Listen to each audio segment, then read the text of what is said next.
পদ্ধতি 1, চেপে টিপে বা স্কুইজ ধরা। এই পদ্ধতিটি আবিষ্কার করেছেন মাস্টার এবং জনসন নামের দুই ব্যক্তি। চেপে ধরা পদ্ধতিটি আসলে নাম থেকেই অনুমান করা যায় কিভাবে করতে হয়। যখন কোনো পুরুষ মনে করেন তার বীর্য প্রায় স্খলনের পথে, তখন সে অথবা তার সঙ্গী লিঙ্গের ঠিক গোড়ার দিকে, অন্ডকোষের কাছাকাছি লিঙ্গের নিচের দিকে যে রাস্তা দিয়ে মূত্র বা বীর্য বহির্গমন হয় সে শিরা মূত্রনালী কয়েক সেকেন্ডের জন্য চেপে ধরবেন।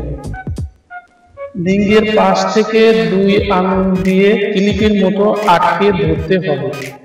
চাপ ছেড়ে দেওয়ার পর 30 থেকে 45 সেকেন্ডের মতো সময় বিরত নিন।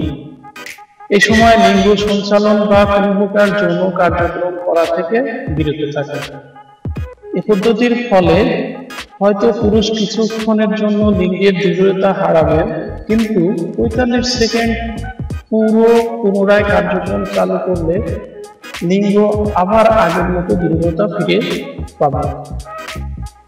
স্কুইজ পদ্ধতি 1 মিলনে আপনি যতবার খুশি ততবার করতে পারেন।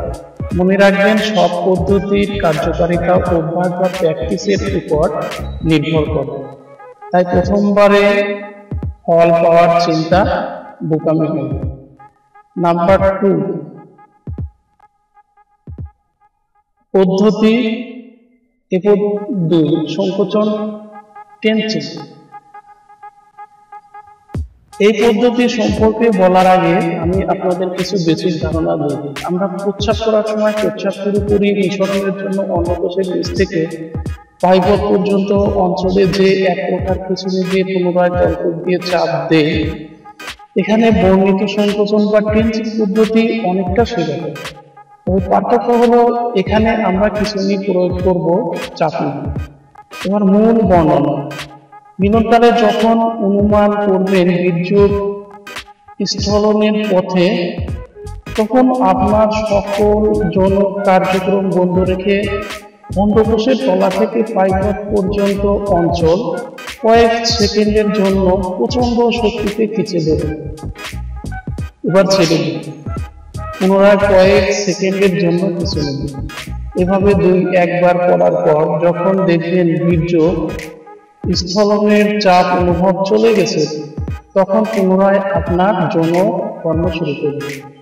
সংকোচন পদ্ধতি আপনার যৌন মিলনকে দীর্ঘায়িত করবে। আবার বলি, সব পদ্ধতির কার্যকারিতা অভ্যাস বা প্র্যাকটিসের উপর নির্ভর করে, তাই প্রথমবারের ফল পাওয়ার চিন্তা করা বোকামি হবে। নাম্বার 3, বিরাম টিচিং ফর পজ অ্যান্ড। এই পদ্ধতি বহুল ব্যবহৃত, সাধারণত সব যুগল এই পদ্ধতির সহায়তা নিয়ে থাকে।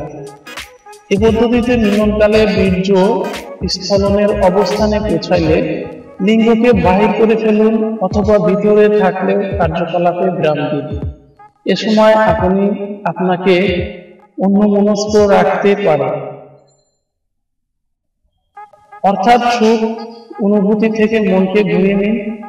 যখন অনুভব করবেন বীর্যর চাপ কমে গেছে, তখন পুনরায় শুরু করতে পারেন। বিরাম পদ্ধতির সফল সম্পূর্ণ নির্ভর করে আপনার অভ্যাসের উপর।